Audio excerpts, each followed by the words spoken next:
Hello again, comic book fans. Welcome back to another episode of Comic Book Geezers. We are outside the Pardo compound. That's right. It's a beautiful afternoon. A little warm, but not too bad. Low humidity, and it's inside the cover day once again. So we're going to take a look at a very cool issue, kind of a landmark issue. Usually issue number 150s are usually kind of notable. It's very special. Outside, inside the cover. Outside, inside the cover. Outside, outside. Fantastic Four, number 150. With Ultron, with a hefty Ultron Megaton price tag. That's now, right, 25 cents. Now like $25 because of course, Ultron.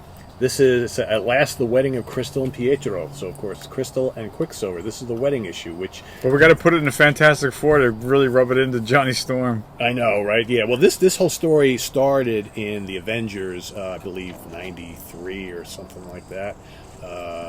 The love triangle. Yeah, whatever. It was in the...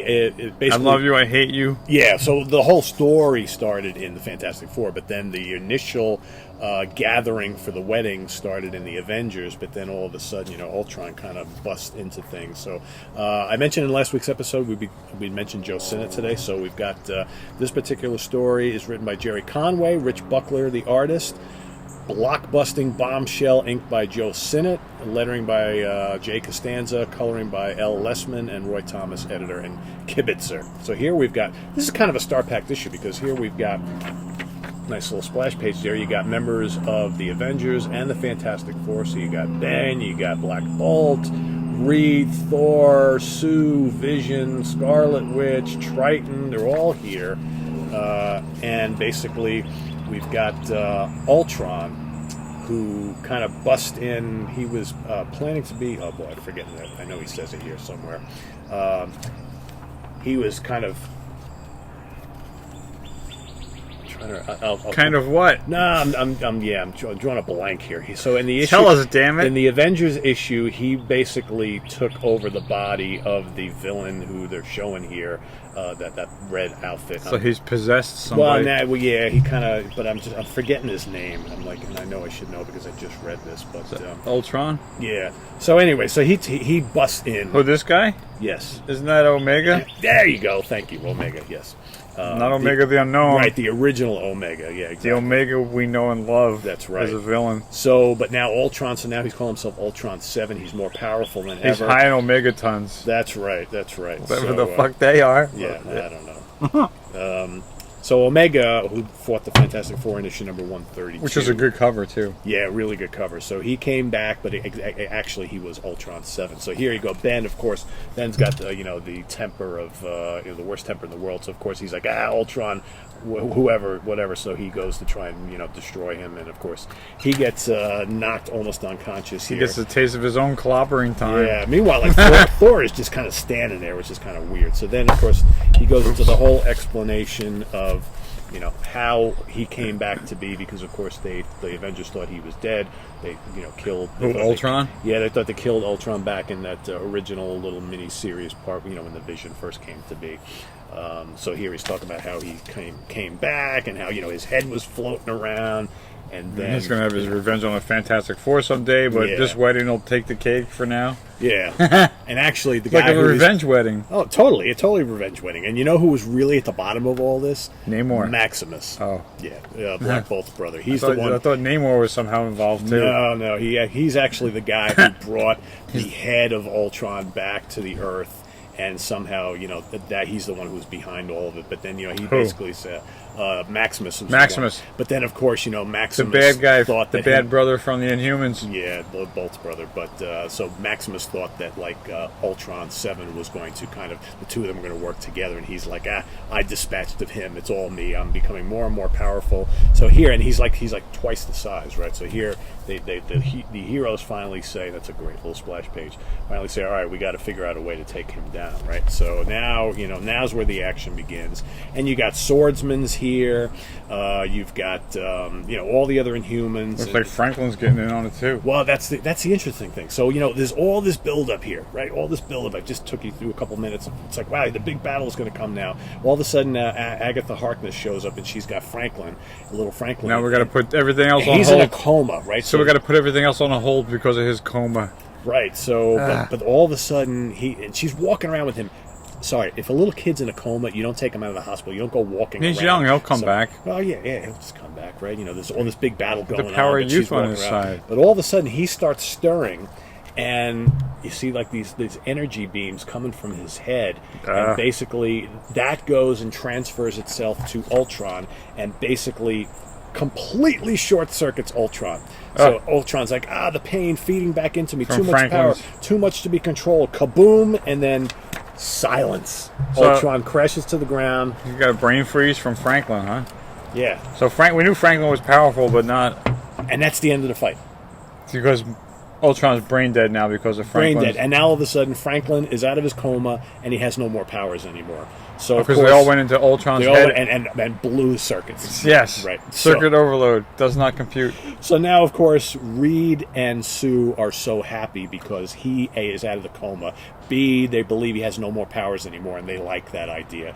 But also, you remember all the problems that they were having, Reed and Sue? Oh, with their wedding and their marriage and stuff like that because of the baby. So now all of a sudden, now everything's all happy, one big happy family. One big happy family, but we still have a wedding to do, right? Yeah. So now that's the end of the battle with Ultron. Which now we get into the wedding story. Now we get into the wedding. So what do you think about the battle with Ultron? It's kind of a letdown. It's an easy way out for the writers. Right, but it was like 4 pages. I'm like, you'd make this big, whatever. Bait and switch. So now the second part of the story is the wedding of Crystal and Quicksilver. Dun, dun, dun, dun. That's 4 pages too. That's 4 pages too. See, we got the 2 pages. And the ads. They're getting married in the land of the Inhumans, of course. So we got Black Widow value stamp. I think, you know what? I think that's the first time I ever saw that. Oh, yeah? Yeah, I don't know if I have any others that has that. I never clipped any of them out. So here you got Alicia Masters is there, Ben's girlfriend, and they're getting Crystal ready.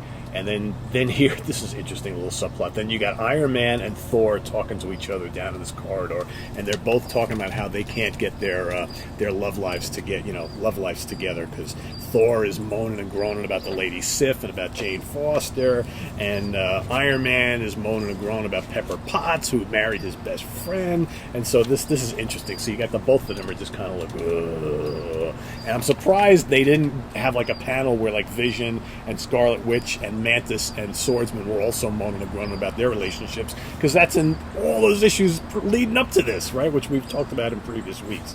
So I'm just like, oh man, what is this, like a little romance tragedy here? Soap opera stuff. And then, of course, who's walking around moody and brooding? Johnny Storm, because of course the woman he loves is marrying someone else. Yeah. So you got all this.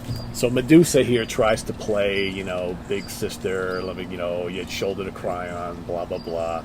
And so my teenage heartthrob. all this heartthrob agony. She goes, Johnny, wait for me, please. It's worse than a soap opera. And he says to Medusa, I know what you're going to say, Medusa, and I know you're right. I've already faced it, and I think I've even accepted it.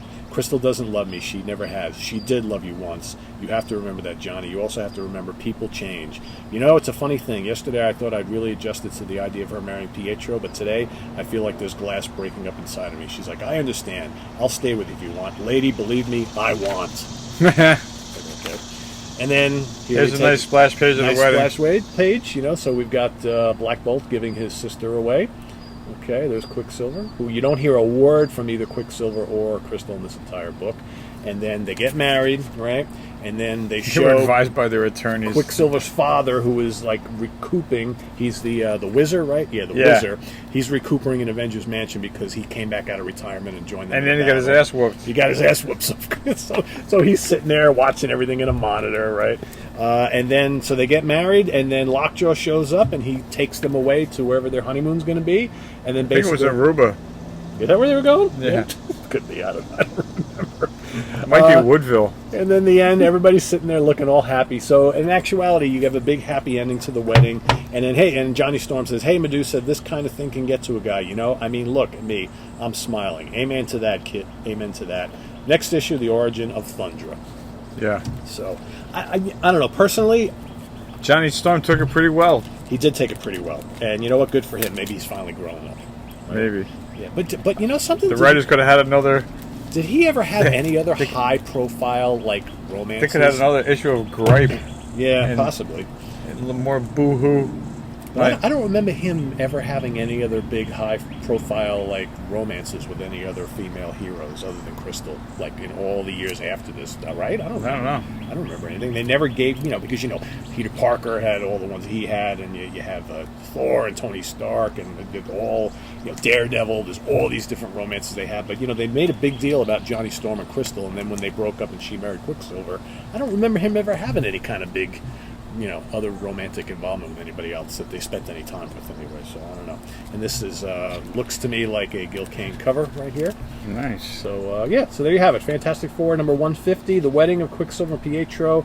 Kind of muddled up a little bit with the return of Ultron 7. I think this issue is a little bit disappointing, but it's very notable. It's a good cover. It is a good cover, and there's some really good artwork in it. I don't know, I felt like the battle with Ultron should have been a little longer. It just seemed like he shows up and then 2 seconds later, Franklin Richards just annihilates him, and that's it. And I'm like, that's it?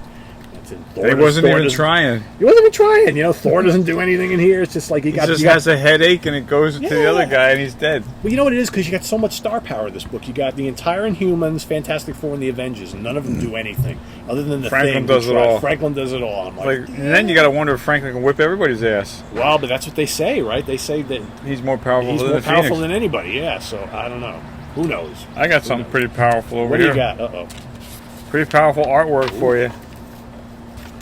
Give you... Oh, look at that. Medusa. Look at that. Issue number 40.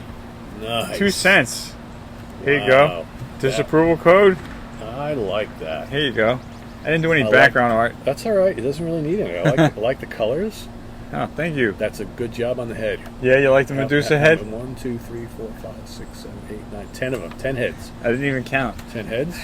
Notice the arms? Pink and blue boobs. I mean, you got the whole the arms. Yeah. Oh wow, you got the snake head there. And snake head hand. Wow. Snake hand. Look at that. Watch out for the evil Medusa. I'm surprised you didn't give her a different name. Oh no. I don't know. You always like to change the names from the actual names. That's why I'm surprised you now Medusa. Yeah, so it's number 40. Number 40. Still 2 cents, and of course, got to have that disapproval code. This is a special disapproval code. That's right, with the frowny face. Frowny face. Yes. But yeah, look at her face. Yeah, she's nasty, gnarly. Yeah. Getting a little psychedelic boob job. There you go. Scaly skin. Scaly skin. Rat snake. Circles. Snake hand. Very cool. Medusa. Comic book geezers. Number 40. So see that, boys and girls? Number 40. We are working our way to number 50. That's as cool as this is. Wait till you see number 50. I'm going to see if I can get these in a gallery someday. Uh-huh. I know a guy that puts his art in a gallery. I wonder if I can get in there with him someday. Just for a goof, for a laugh. Yeah. Saving my drawings. Anyway. Well, one of these days we're going to have to put together a book that's got all this stuff. And, a portfolio book. Yes, yeah. They're very, very easy to do that. So. Yeah, all right. Well, we got enough to fill a book now. Yeah. 40 of them. Holy shit. Yeah. So it'd be like that Wacky Packages book. That yes, these are the Wild Bill's Wacky Packages. Wacky Shitty Doodles. That's going to be the name of the fucking product.